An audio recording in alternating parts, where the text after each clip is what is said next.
Merci, Monsieur le Président. Mr. President, Excellencies, dear colleagues, it is an honor to be back amidst the halls of the Human Rights Council, which last December hosted the celebrations marking the 75th anniversary of the Universal Declaration of Human Rights. I am thankful for this opportunity to renew in those same walls my office's determination to uphold the principles enshrined in the Declaration and to promote and safeguard the inherent rights of every individual and every child.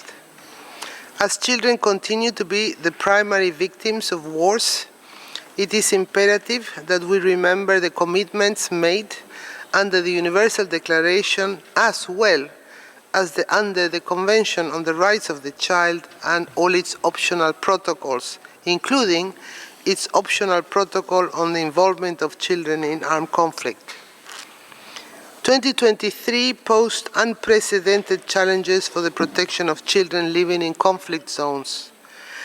Tens of thousands have suffered from the utter and at times systematic disregard for their fundamental rights.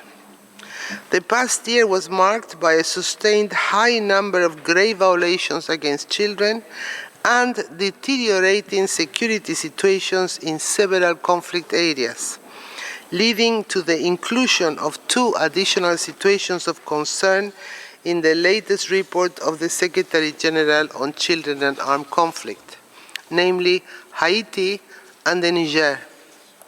I am particularly concerned over the relapse into or escalation of conflicts marked by serious violations of international human rights and humanitarian law, including the use of explosive weapons in strikes that have hit civilians, protected personnel and infrastructure, including health workers, teachers, schools and hospitals, notably in Israel and the occupied Palestinian territory, in Myanmar, in the Sudan and in Ukraine, as well as in the Central Sahel and the Lake Chad Basin regions.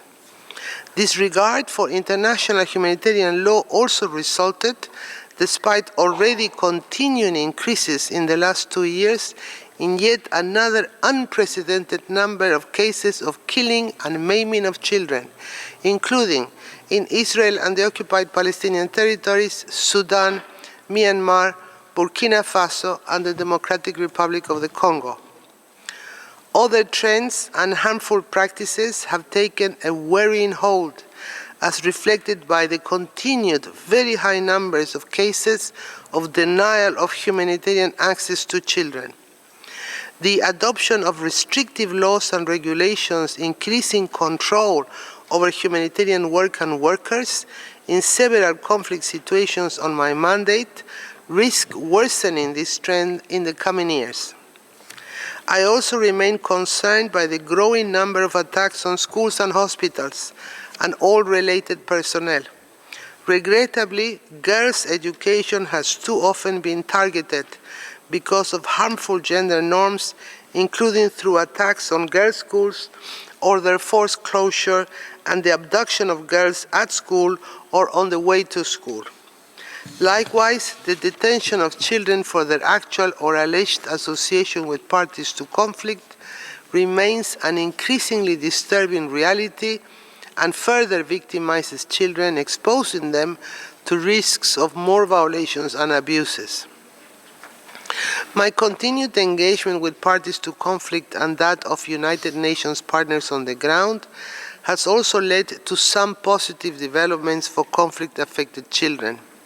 In Iraq, the government and the United Nations signed in March of 2023 an action plan to prevent the recruitment and use of children by the Popular Mobilization Forces. In Ukraine, the government signed with the United Nations in August of last year a joint prevention plan to end and prevent grave violations against children, and its implementation is ongoing.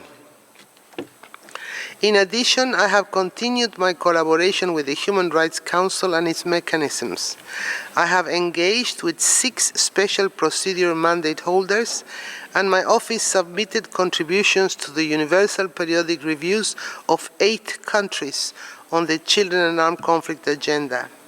I have also continued to raise the situation of children affected by armed conflict with the Committee on the Rights of the Child, including by providing information to the Committee in the context of its concluding observations on Mali, and by providing feedback on the Committee's draft of General Comment number 26 of 2023 on children's rights and the environment, with a special focus on climate change.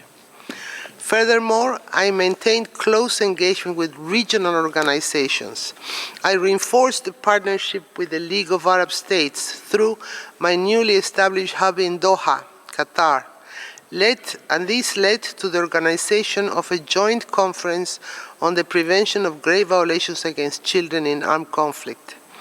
I have also increased engagement with the African Union, participating in the Africa Union high-level open session on the promotion and protection of the rights and welfare of children in situations of conflict in Africa, in the Banjul, and in the 56th meeting of the UN Standing Advisory Committee on Security Questions in Central Africa in Rwanda.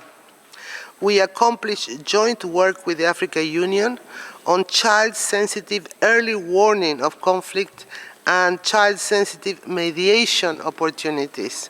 And we cooperated with the African Union Envoy on Youth for the development of a youth-led continental social media campaign on the risks for conflict-affected children in digital spaces.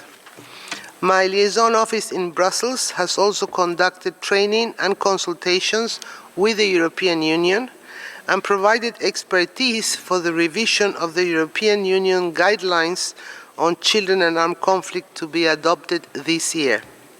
Finally, my office has published last year 2 discussion papers on areas requiring additional attention from my mandate.